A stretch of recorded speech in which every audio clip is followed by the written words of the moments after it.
미국의 성장률이 의심을 받기 시작했습니다. 미국의 대외 경쟁력을 나타낸다고 볼 수 있는 상품 무역지수가 몇 달간 내리 하락하고 있습니다. 4월 29일 발표된 내용에 따르면 미국의 적자 수준은 1,620억 달러로 최근 들어 가장 깊은 폭으로 하락을 했고, 이는 관세의 영향에 따른 것이다 추측이 되고 있습니다. 그리고 다음 날인 30일 발표된 미국의 GDP는 역성장을 기록했습니다. 지난 24년 4분기에는 2.4%의 성장률이 나왔는데 올해 1분기 역성장한 지표가 확인된 것입니다. 그래서 경기 침체에 대한 걱정은 더 늘어났고요. 트럼프 대통령은 자신이 1월에 취임을 했기 때문에 마이너스 지표는 바이든 정부의 나쁜 영향이다 이야기를 했었고, 관세의 영향이 아니다, 미국은 폭발적으로 성장할 것이다 이야기를 덧붙였습니다. 실업률도 증가 추세를 나타내고 있습니다. 최근 발표된 신규 실업수당 청구 건수에 따르면 지난주보다 약 1만 8천 건 증가한 24만 1천 건으로 확인되며 실업이 늘어나고 있구나 라는 것을 알 수 있습니다. 미국의 4월 제조업 PMI 지수는 48.7로 확인되었습니다. 예상치보다는 높게 나온 수치였지만 여전히 경기가 위축되어 있음을 잘 나타내는 지표였습니다. 제조업 경기가 위축되면 소비자 수요가 줄어들고, 이는 고용이 줄고 재고가 쌓인다는 의미로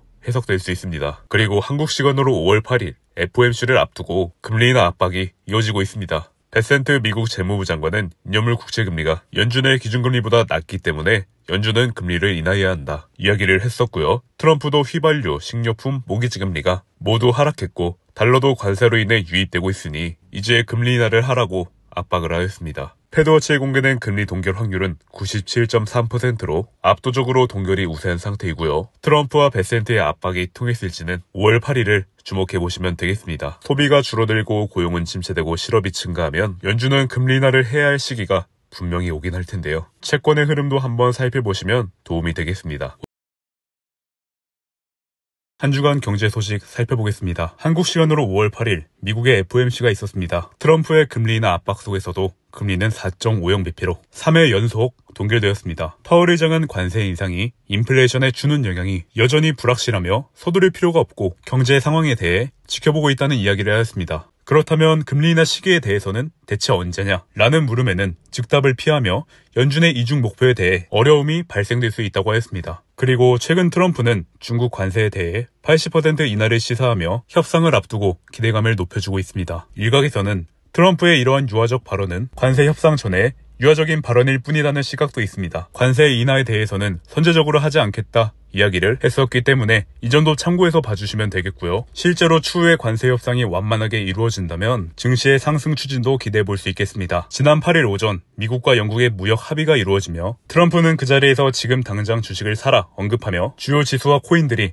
상승했었기 때문입니다. 말뿐만이 아닌 실제로 합의까지 이어진 결과이기 때문입니다. 아직 미국과 중국의 구체적인 협상 일정은 정해지지 않았습니다. 이러한 발언 속에 기대감이 존재하고 실제로 이것이 어떤 결과로 이어지며 증시가 반응할지 보면 좋을 것 같습니다. 그리고 얼마 전 버크셔 해서웨이 주주총회에서 워렌 버핏이 깜짝 CEO 사퇴 선언을 했습니다. 그의 사퇴는 투자의 별이 지는 듯한 기분이 들었는데요. 사퇴를 선언하며 했던 이야기들을 살펴보면 무역이 무기가 되어서는 안 된다며 현재 트럼프 정부의 정책에 강력 비판을 했었고요. 현재 재정 적자를 걱정하며 정부가 무책임한 행동을 하면 달러의 통화 가치가 떨어질 수 있다는 얘기를 하였습니다. 또한 달러만을 고집하기보다 다른 나라의 통화에도 다각화해두어라 라는 이야기를 남기며 더 이상 달러만이 최고가 아니구나 라는 메시지를 남긴 것만 같았습니다.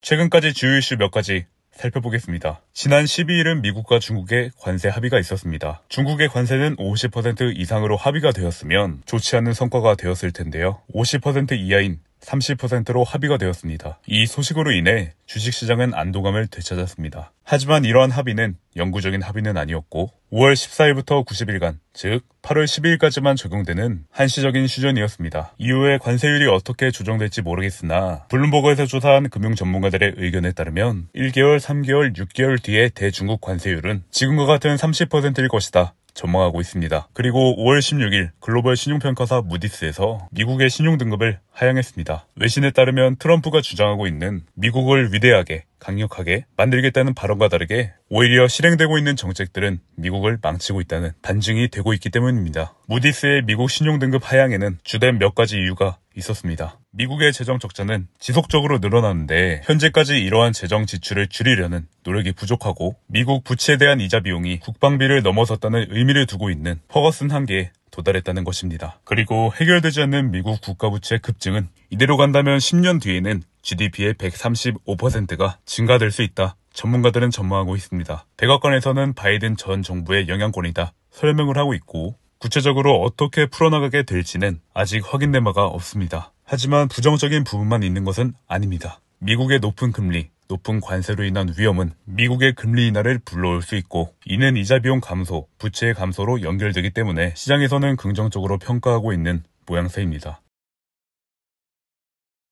이번 주도 한 주간 소식 살펴보겠습니다. 19일 제미 나이먼은 또다시 시장에 경고를 하였습니다. 현재 인플레이션 상승과 스태그플레이션 발생 확률이 높다 이야기하면서 10% 하락했다가 10% 상승하는 시장을 보면서 관세 효과가 나타나지 않았는데 시장은 만족스러워하는 듯 하다며 매우 위험한 안주다 이야기하였습니다. 트럼프는 최근 들어 관세 위협을 다시 시작했습니다. 모든 기업의 스마트폰을 자국 내에서 생산하지 않는다면 25%의 관세를 부과하겠다고 밝혔고 이는 미국의 아이폰도 포함되어 있으며 실제로 그렇게 될 경우에는 소비자에게 가격이 전가되어 스마트폰의 가격이 매우 높아질 수 있겠습니다. 상호관세 유예일이 절반이 지난 시점에서 트럼프는 EU연합의 50% 관세 부과 입장을 밝혔고 진전이 없는 상태의 불만을 표출한 것으로 보입니다. 이에 EU연합에서는 우리의 이익을 지킬 준비가 되었다며 방어에 자신감을 내비치는 모습이고요. 이러한 관세 정책의 혼선은 증시와 채권에도 영향을 주고 있습니다. S&P 500은 사거래의 지지부진한 모습을 보이며 하락세를 보여주고 있고요. 나스닥도 같은 방향성을